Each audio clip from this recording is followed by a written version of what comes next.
آج کل مارکیٹ میں جو ایک بے چینی کی فضا ہے، ہم سب اسے محسوس کر رہے ہیں۔ تیل کی قیمتیں بڑھ رہی ہیں، اسٹاک مارکیٹ نیچے جا رہی ہے، اور یہ دیکھ کر بہت سے لوگوں کو پچھلے بحران یاد آ رہے ہیں۔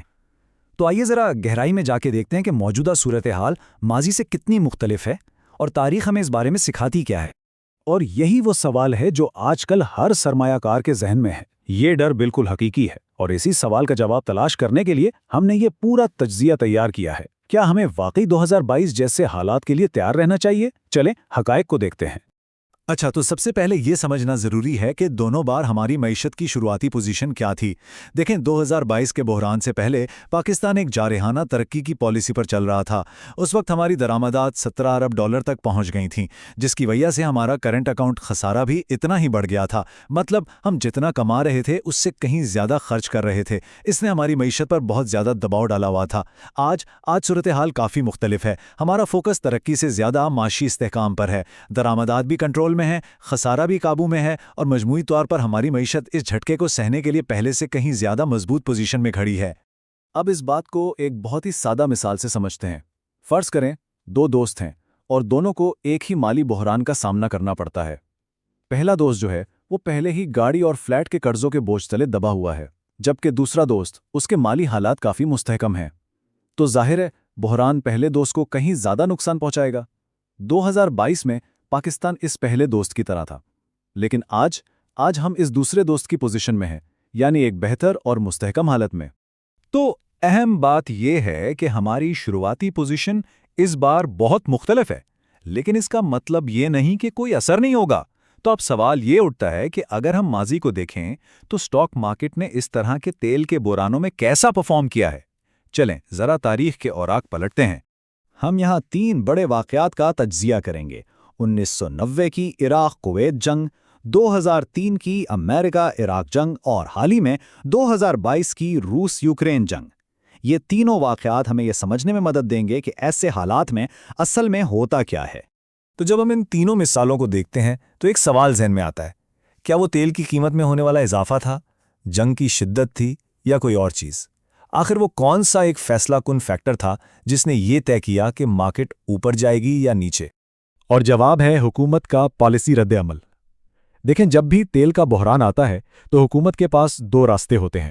پہلا، مالیاتی نظم و ضبط دکھاتے ہوئے قیمتوں کا بوجھ صارفین پر ڈال دیا جائے، جس سے قدرتی طور پر ڈیمانڈ کم ہو جاتی ہے۔ اور دوسرا راستہ ہے سبسڈی دینے کا۔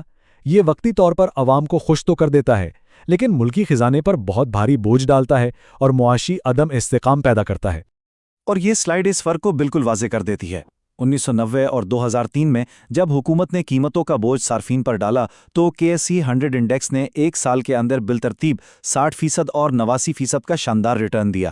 لیکن 2022 میں جب سبسڈی دی گئی اور قیمتیں منتقل کرنے میں دیر کی گئی تو مارکیٹ نے -5.6% ریٹرن دیا۔ یہ نمبرز خود بول رہے ہیں، فرق بالکل صاف نظر آ رہا ہے۔ تو نتیجہ بالکل صاف ہے، بحران خود اتنا اہم نہیں جتنا اس پر ہمارا رد عمل ہے۔ اور اچھی خبر یہ ہے کہ موجودہ صورتحال میں حکومت مالیاتی نظم و ضبط کا مظاہرہ کر رہی ہے اور قیمتوں میں اضافہ صارفین کو منتقل کر رہی ہے، جو کہ جیسا کہ ہم نے تاریخ میں دیکھا مارکیٹ کے لیے ایک مثبت اشارہ ہے۔ تو تاریخ کے اس سبق کو ذہن میں رکھتے ہوئے اب سوال یہ بنتا ہے کہ کیا اس بحران میں سرمایہ کاروں کے لیے کوئی مواقع بھی ہیں؟ کیونکہ ہر بحران اپنے ساتھ نئے امکانات بھی لاتا ہے۔ ہمیں بس یہ جاننے کی ضرورت ہے کہ دیکھنا کہاں ہے۔ 2 شعبے خاص طور پر دلچسپ نظر آ رہے ہیں۔ پہلا ہے فرٹیلائزر کا شعبہ، جہاں پاکستان کے پاس یوریا کا بہت بڑا سرپلس موجود ہے اور عالمی منڈی میں قیمتیں آسمان کو چھو رہی ہیں۔ اگر حکومت اس کی برآمد کی اجازت دیتی ہے تو یہ ان کمپنیوں کے منافع میں زبردست اضافہ کر سکتا ہے۔ اور دوسرا ہے مقامی گیس کی پیداوار کا شعبہ، جہاں ہماری مقامی کمپنیاں مہنگی درآمدی LNG کی جگہ لے کر پیداوار بڑھا رہی ہیں۔ یہ نہ صرف ہمارے ملک کی معیشت کو مضبوط کرتا ہے بلکہ ان مقامی پروڈیوسرز کے لیے بھی ایک مستقیم ترقی کا راستہ کھولتا ہے۔ ان مواقع کو ذہن میں رکھتے ہوئے ہمیں اپنی توجہ واپس اس بات پر لانی چاہیے کہ ایک انفرادی سرمایہ کار کے طور پر ہمارے اختیار میں کیا ہے۔ ہم عالمی سیاست یا تیل کی قیمتوں کو تو کنٹرول نہیں کر سکتے، لیکن ہاں، ہم اپنی حکمت عملی کو ضرور کنٹرول کر سکتے ہیں۔ تو ہمیں خود سے صرف 2 سوال پوچھنے ہیں۔ پہلا، کیا میری سرمایہ کاری کا دورانیہ طویل مدتی ہے، یعنی 3 سے 5 سال کا؟ اور دوسرا، کیا میں نے جن کمپنیوں میں سرمایہ کاری کی ہیں وہ بنیادی طور پر اتنی مضبوط ہیں کہ وہ اس مشکل وقت سے آسانی سے نکل سکیں؟ اگر ان دونوں سوالوں کا جواب ہاں ہے تو روزانہ کی مارکیٹ کے اتار چڑھاؤ سے پریشان ہونے کی کوئی ضرورت نہیں۔ یہاں پر ایک بہت مشہور کال یاد آتا ہے جو اس صورتحال پر بالکل فٹ بیٹھتا ہے۔ اسٹاک مارکیٹ ان لوگوں کو انعام دیتی ہے جو صبر کرتے ہیں اور گھبراہٹ میں آ کر فیصلے نہیں کرتے۔ یہ بحران دراصل بے صبر سرمایہ کاروں سے دولت کو صابر سرمایہ کاروں کی طرف منتقل کرنے کا ایک موقع بن جاتا ہے۔ تو آخر میں اصل سوال یہ نہیں کہ جنگ کب ختم ہوگی یا تیل کب سستا ہوگا، اصل سوال یہ ہے کہ اس دولت کی منتقلی میں کوئی خود کو کہاں کھڑا پاتا ہے۔ کیا کوئی بے صبری کا مظاہرہ کر کے نقصان اٹھانے والوں میں شامل ہوگا یا صبر اور حکمت عملی سے فائدہ اٹھانے والوں میں؟ فیصلہ ہر ایک کو خود کرنا ہے۔